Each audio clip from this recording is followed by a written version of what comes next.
नहीं चलेंगे, हम किसी का बुरा नहीं करेंगे, हम किसी की बहन बेटी को कुदृष्टि से नहीं देखेंगे।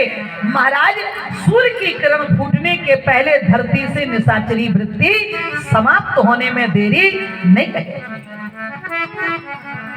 तो महाराज श्री विश्वामित्र जी ने कहा कि राम तुम चलो और चल करके निशाचरों को मारना। निशाचरों को मारना मतलब निशाचरी वृत्ति को समाप्त करना है। तो बाबा, क्या ये निशाचरी जो वृत्ति है, क्या ये निशाचरों को मारने की ताकत आप में नहीं है? विश्वामित्र जी महाराज ने कहा है तो, लेकिन फिर भी मैं तुम्हें चाहता हूं। अब अगर कोई बूढ़ा बैठ करके समाज में ये कहता रहे कि हमने अपने जमाने में कुछ बुरा नहीं किया, हमने अपने जमाने में बुरा कुछ नहीं सोचा, तो क्या इससे बुराई समाप्त हो जाएगी? बुराई तब समाप्त होगी जब वो बूढ़ा अपने आने वाली संतान को अच्छे संस्कार प्रदान करे, तब ये वृत्ति समाप्त होगी। तो विश्वामित्र जी महाराज राम को लेकर के गए और राम जी ने यज्ञ को सफल किया।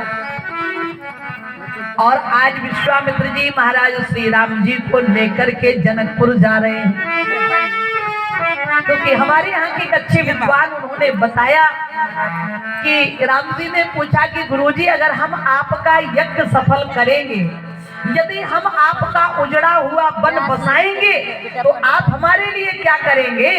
विश्वामित्र जी ने कहा, राम, यदि तुमने हमारा उजड़ा हुआ वन बसा दिया तो हम तुम्हें वचन दे रहे हैं, हम तुम्हारा घर बसा देंगे। तो विश्वामित्र जी का यज्ञ सफल कर दिया राम जी ने। अब विश्वामित्र जी को राम जी का घर बसाना है। और विश्वामित्र को पता चला कि महाराज जनक जी के यहाँ एक विशाल पुराना अजगब यानी शिव धनुष रखा हुआ है, और उसको तोड़ने की प्रतिज्ञा महाराज जनक जी ने करी है कि जो भी इस धनुष का खंडन कर देगा, वे उसी के साथ अपनी बिटिया का विवाह बिना विचारे कर।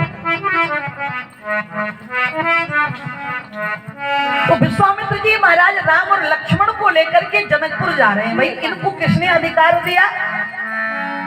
अगर मान लो राम जी ने धनुष तोड़ दिया तो विवाह करने का अधिकार क्या विश्वामित्र जी को है? महाराज दशरथ जी के बच्चों को लेकर के आए हैं।